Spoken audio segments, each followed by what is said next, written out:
All right. Good morning, everybody. Even my feathered friends in the background saying good morning. We're about 5 degrees coming out of the floor. We've had that on for about a half an hour maybe. Is we're doing real good on the floor. Like this is gonna pull it off. That's still not hooked up. With just a tiny tweak to this, like bigger hot water tank, 220 jazz like that. This would be easy enough to heat a house here in Colorado on excess solar. And part of that's to do with Earth's orbit, our position around the sun, stuff like that. Earth's orbit's oblong as we go whipping around, and we don't spin on our axis. We spin on a common axis between us and the moon, which is about like 1,200 miles, 1,000 miles into the Earth. Wherever the moon is, the gravitational axis is like 1,000 miles into the mantle, and so we spin like a binary. That's the moon doesn't revolve around the Earth, nor do we float around like it's calm. It doesn't work that way. But because of Earth's orbit around the sun, in January we're roughly 3 million miles closer to the sun than we are in July. In like the average is 91 million miles or something like that. Google that. It's better if you just Google it. Is what I'm trying to get at. But yeah, it works better, and it seems like it's working. And there's a lot of the preconceived or whatever that may or may not be. I was going to come on this with fire and brimstone because yes, I have made the video before, and it turned out dark and ugly, y'all.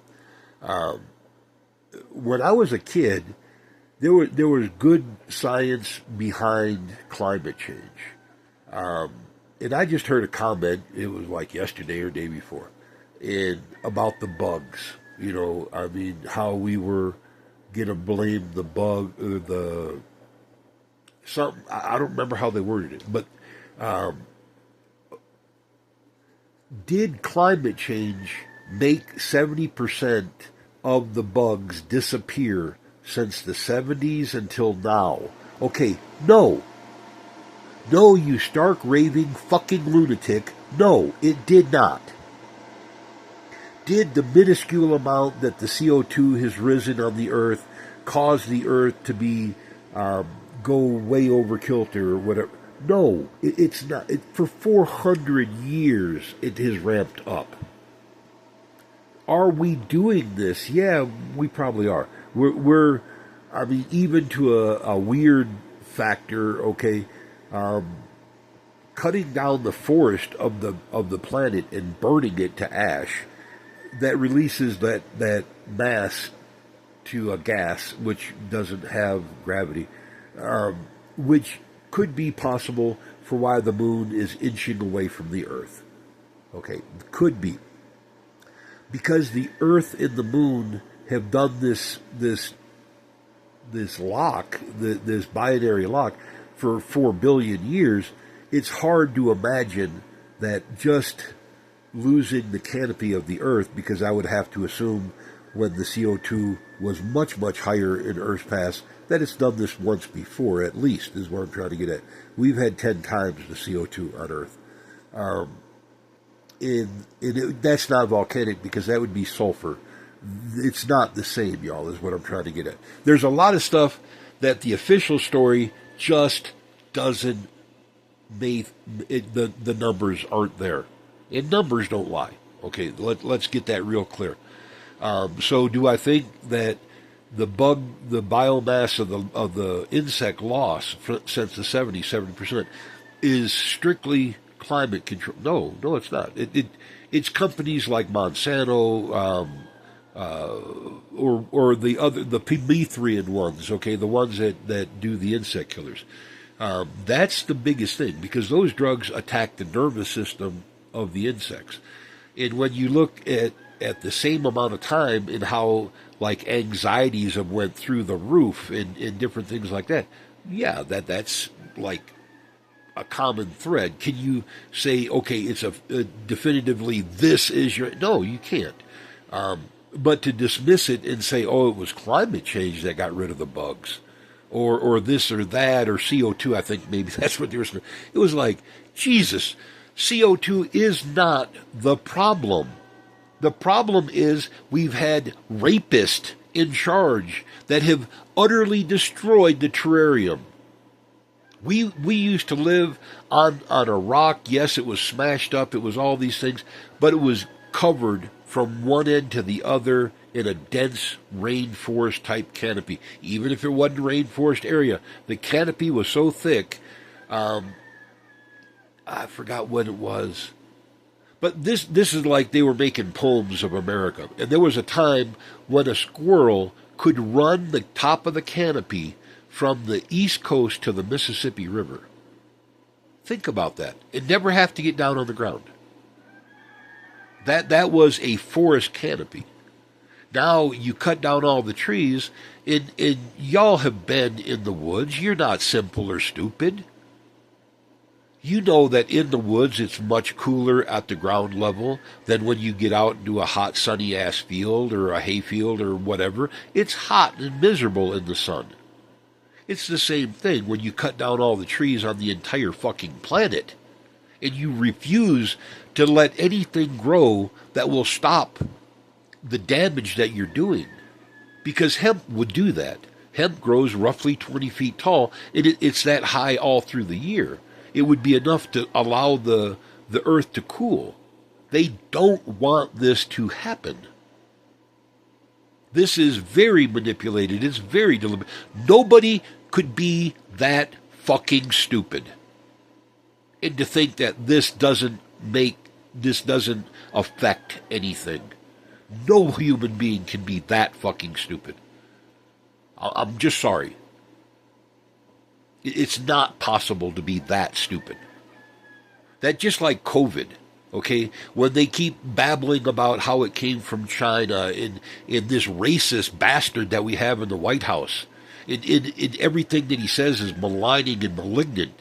He's like metastasized cancer. China stopped that virus in a town of 82,000 people. Mathematically, in the time that it took the virus to evolve from one person to the next, okay, it was days is what I'm trying to get at. From the time that you got it and you were infectious until the time you understood that you were going to be sick and you could do anything about it to like keep other people away from you. In a country of 1.4 billion, in a town of 82,000, somebody's fucking grandmother, aunt, uncle, cousin, niece, nephew, half brother, their stepchild came into that town and left for another part of China. Repeatedly. It's not possible. It's not mathematically, physically possible for them to have stopped the virus in the town if it started there. Did they have an outbreak there? Possibly. Did they contain it there? Obviously. The more, if you look back at that timeline, you have the government all clutching their pearls and wrenching their hands, and now we have this mysterious vaping sickness. And they're going to get rid of menthol cigarettes, and they're going to get rid of all the vaping ingredients and blah, blah, blah, blah, blah. Okay? It was the exact same mortality rate as COVID. It was the exact same time that Dixon Lab released 3 acres containment. They dumped it. Then they fired everybody and threatened them on their non-disclosure that they couldn't say a fucking word. Okay, I don't work for Dixon Lab.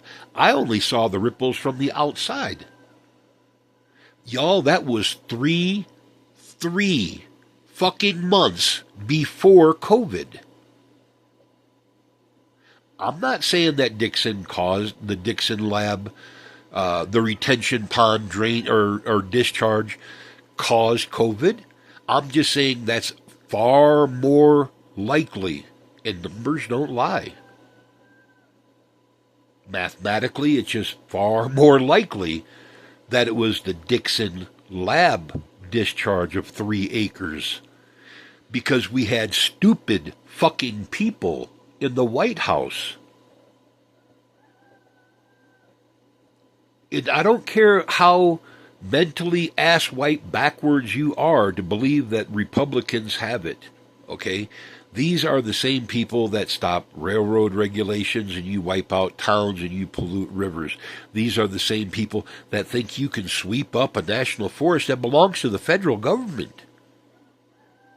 These are the same people that drain irrigation lakes for farmers and say that they're doing a good job. Oh, look at me! Tell me I'm doing a good job. I'm a destructive little toddler. Oh, I'm going to go on a ranting thing and binge at 2:00 in the morning and talk shit about somebody who dared to stand up against me. Y'all, the one thing I can promise you that I am so wretchedly ill with the country that I served for the Constitution that I would defend with my fucking life.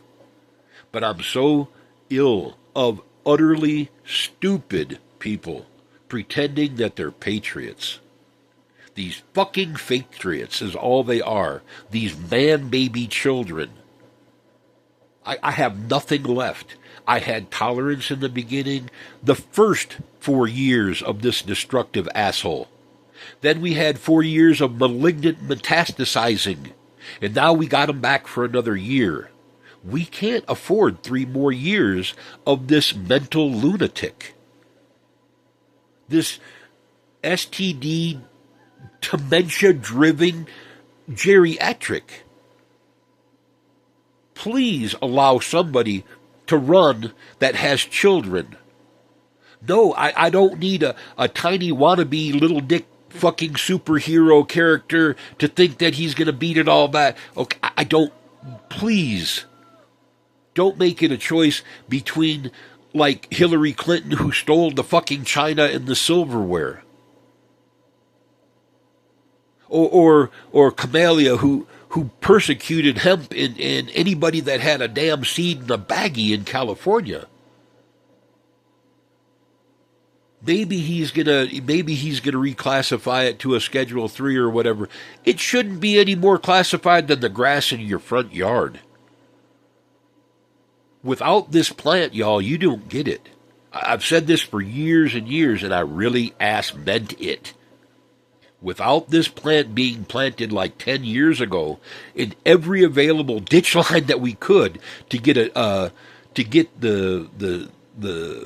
genetics bred back is what I'm trying to get at. So it truly is an invasive plant. We don't survive. Without the bugs that we had in the 70s, if there's a lot of you that are 90s or from the 2000s, you're just too young. You don't understand. In the 70s, we had the biodiversity of insects, the biomass, that was so big. If you took a truck across a drive across the county or even across town, it looked like a bug apocalypse on your windshield, the front end. There was times that the headlights would go dim if you hit too many grasshoppers. If you lived like up north in a farming area is what I'm trying to get at. Not so much down south, but as a kid, I went back and forth between Arkansas and Illinois quite a bit. So, I mean, those road trips, they weren't long, like 600 miles. I mean, that's a long time to be in a car. But they weren't like across the country. Now you could literally go drive across the country and not have to wash your windshield. The bugs are just not here. We're not far from them. But was this just strictly climate change? No, it wasn't. In all the money in the world, is it going to fix it? No, it won't. And not why the billionaires keep pretending that we can't grow cannabis for one reason or another, because they're still trying to wrench out another fucking cent from somebody. Oh, they can't give up on that. Oh, hemp would be too good. It'll make synthetic oil. It'll make synthetic jet fuel. Oh, it's stronger than steel.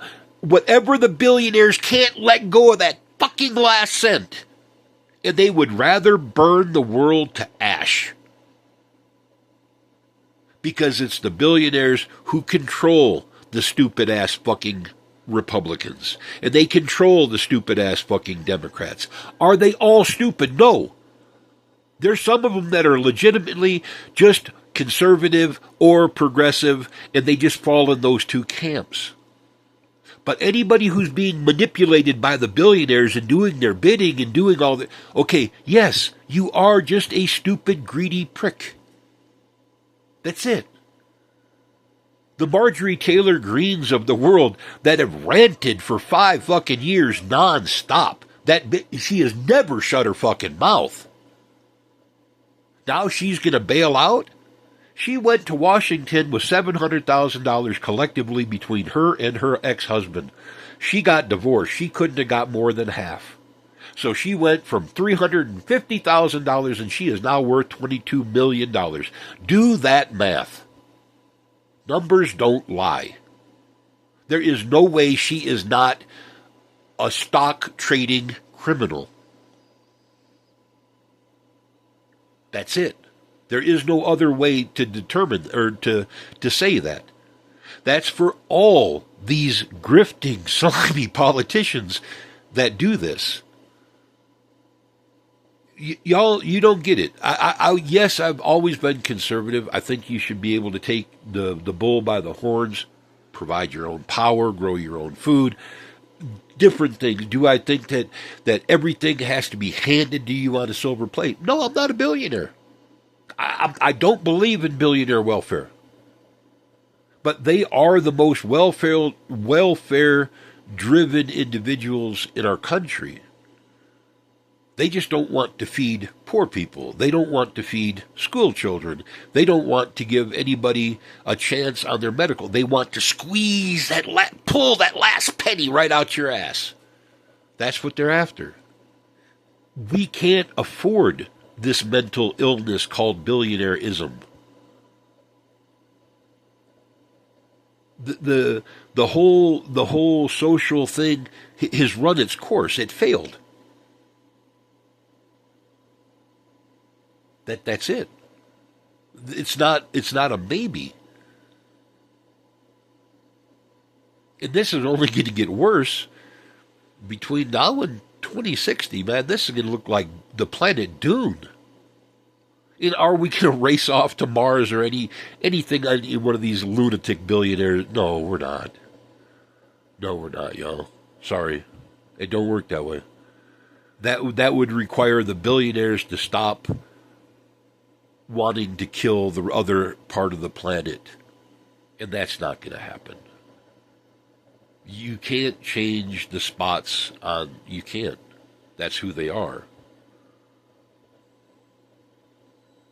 Yeah.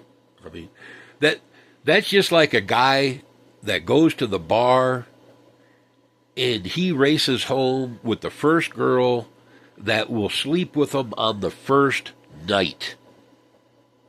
And then he expects her to be a nun and never have a sexual desire. Dude, the only reason she slept with you on the first night is because that's who she was. You can't change that. Okay, guys, I'm going to leave it there. Talk to you then, and bye.